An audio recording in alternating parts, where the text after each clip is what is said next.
안녕하세요. 윤서원입니다. 발표 시작하겠습니다. 제 발표 순서는 간략하게 문화와 사회의 배경에 대해 설명드리고 제 프로젝트 주제에 대해 설명드리겠습니다. 그리고 제가 프로젝트 분석을 하면서 사용한 데이터와 기술을 설명하고 분석 결과를 두 가지로 나눠서 설명드리겠습니다. 그리고 활용 가능성과 의의로 발표를 마무리하겠습니다.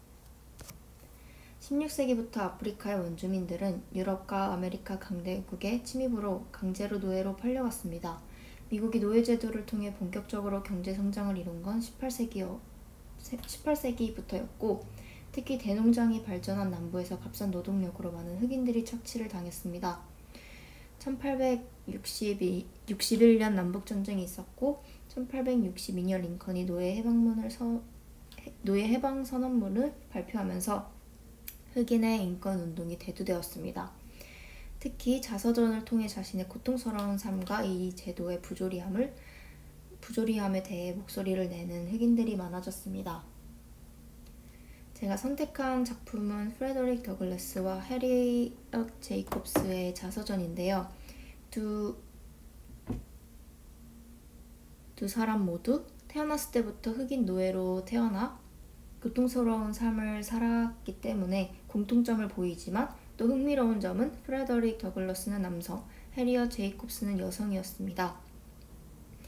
이 두 자서전을 읽고 흑인 노예의 고통스러운 삶뿐만 아니라 남성으로서, 여성으로서 흑인 노예의 삶이 달랐고 그들이 자신의 상황에 대해 사고하는 방식이나 삶과 투쟁의 방식의 차이를 보인다는 점에서 흥미를 가졌고 분석하게 되었습니다.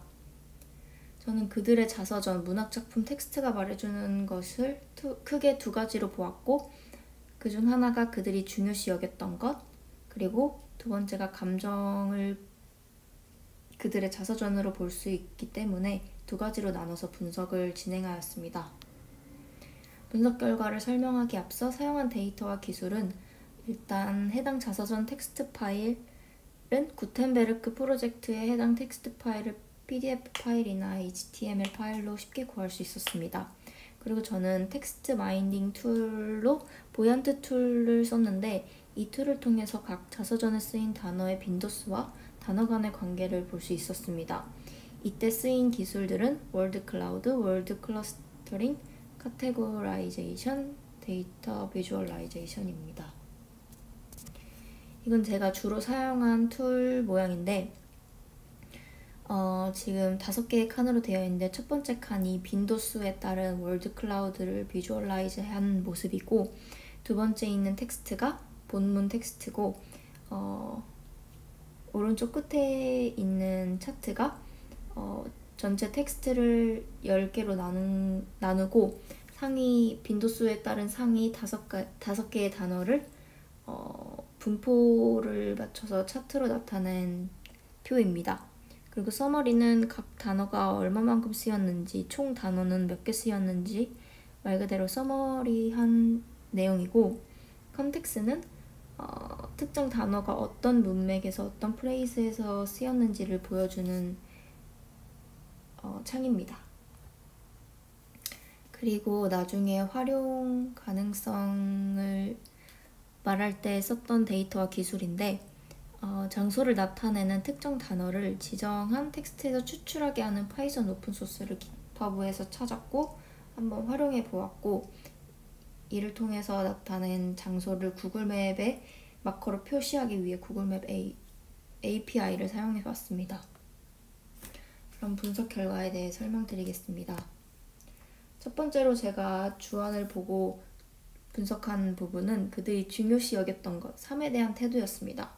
그들의 자서전을 읽으면 특정 단어가 여러 번 나오거나 특정 문맥에서 여러 번 나오는데 이는 그들이 꿈꾸는 것, 꼭 지키고자 하는 것, 그들의 삶과 가치관을 나타내기 때문에 매우 중요하다고 생각했습니다. 그래서 단어의 빈도수를 기준하여 순위를 매겼고 자주 나온 단어를 확인했습니다. 이때 월드 클라우드와 월드 클러스터링이 도움이 되었습니다.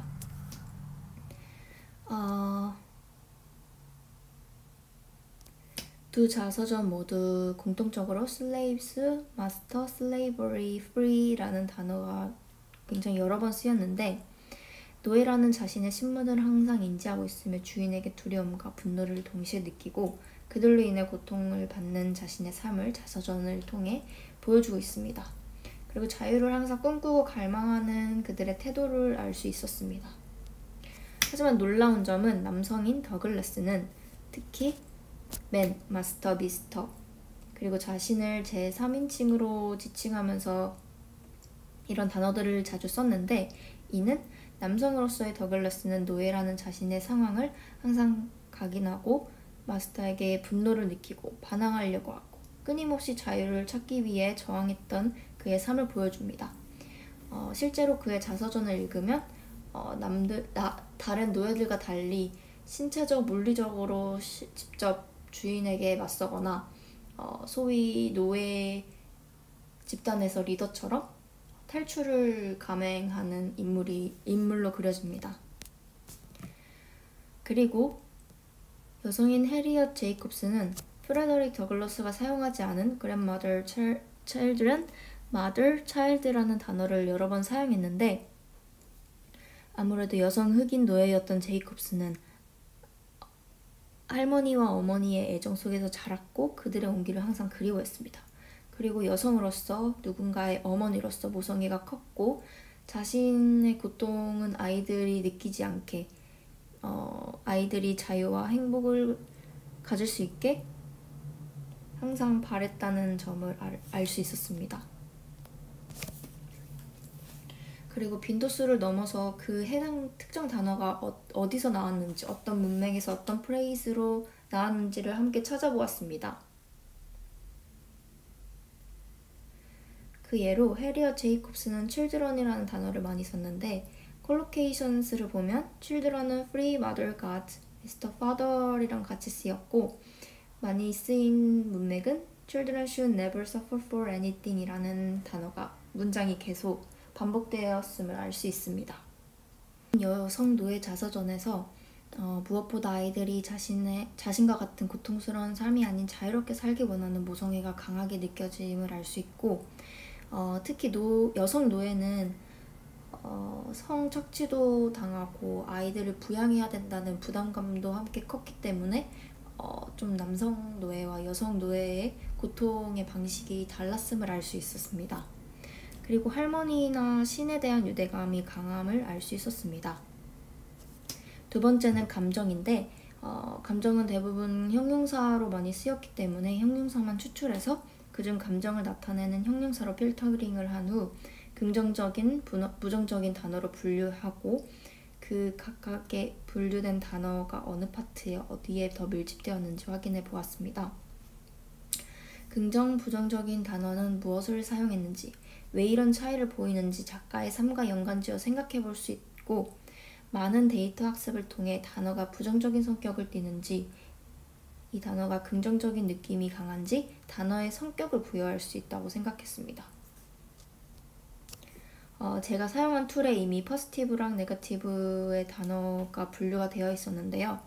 저는 프레더릭 더글라스가 사용한 단어들 중에 new, great, feel, free, happy, happiness를 더 추가로 포지티브에 넣었고, 네거티브는 slave, slaves, master work, slavery, slaveholders를 부정적인 단어에 더 추가해서 돌려본 결과 네거티브 부정적인 단어를 띠는 단어가 704개로 훨씬 더 많았음을 알 수 있습니다. 이는 그의 자서전, 그의 삶이 아무래도 부정적이고 고통스러운 상황이 많았음을 알 수 있었습니다. 그래서 저는 그 자서전을 쓴 화자의 감정과 삶을 그들의 저술한 텍스트 간의 관계를 보았습니다. 일단 월드 클라우드 형태로 쉽게 시각화하여 한눈에도 그 텍스트가 어떤 내용을 담고 있는지 파악이 가능하고, 부정적, 긍정적인 단어를 카테고리화해서 많은 데이터를 학습하면 단어의 성격을 학습할 수 있다고 생각했습니다. 그리고 이는 화자의 삶을 잘 몰랐을 때 그들이 쓴 자서전만 보고 그들이 어떤 고통과 억압을 받는지, 아니면 희망을 가지고 꿈을 꾸는 사람인지, 그 사람들이 쓰는 단어만을 보고 어느 정도 예측이 가능하다고 생각했습니다. 그리고 여기서 추출한 단어들을 인덱싱하여 도큐멘트 비주얼라이저를 사용하면 정보 검색에 유용하게 사용할 수 있습니다. 예를 들어 두 작품이 슬레이브를 많이 썼다면 만약 검색창에 슬레이브를 쳤을 때 같은 두 자서전이 비슷한 내용을 가진 두 자서전이 검색 엔진에 뜨면 정보 검색에 더 유용하다고 생각합니다. 두 번째는 디지털 박물관입니다. 저는 두 작품만을 했지만 더 많은 흑인 노예의 작품을 모아 같은 방식으로 분석한 결과를 정리해서 웹사이트에 따로 만들어 흑인 문화 작품점을 만들 수 있다고 생각합니다. 이북, 오디오, 영상 관련 역사적 디지털 자료를 더 첨부할 수 있고 웹 특성상 누구나 접할 수 있고 자유롭게 참여 가능하다는 장점이 있습니다. 그리고 세 번째는 디지털 투어를 구상해 보았는데요. 해당 텍스트에서 지명만을 추출해서 지도 위에 마커로 표시하고 간단한 설명을 붙여 흑인 노예 작품이 어느 위치에서 어떻게 쓰였는지 알 수 있고 이를 최단 거리로 이어서 투어 상품을 구상할 수 있다고 생각합니다. 실제로 가보는 것도 좋지만 구글어스 위성 사진으로 디지털 투어도 할 수 있습니다.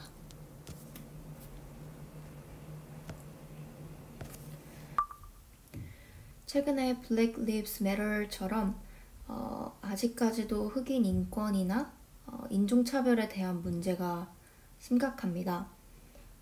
당연히 흑인의 문화를 연구한다고 이런 인식들이 개선되지 않겠지만은 잘못된 역사관과 선입견으로 다른 장르와 분야에 비해 흑인들의 문화가 저평가되거나 연구 대상이 되지 못하는 경우가 사실입니다. 하지만 그들도 엄연히 미국의 역사의 일부이며 역사의 흐름 속에서 그들만의 언어, 문화, 정서가 분명히 존재하며 발전해 왔습니다. 깊은 인문학적 연구가 가능한 충분한 가치를 지녔지만 그 중요성을 잘 인정받지 못했기 때문에 대부분의 작품이나 정보를 구하기도 힘들었습니다. 특히 노예들은 문화 저서 작품이 엄격히 금지되어 있고 실제로 제가 선택한 두 작품도 모두 백인의 도움을 거쳐 세상 밖으로 나오게 된 작품들이었습니다.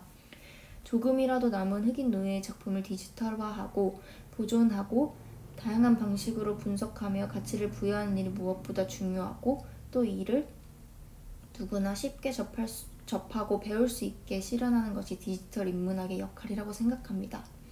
그리고 이는 문화 다양성에 대한 고찰에 도움이 된다고 생각합니다. 감사합니다.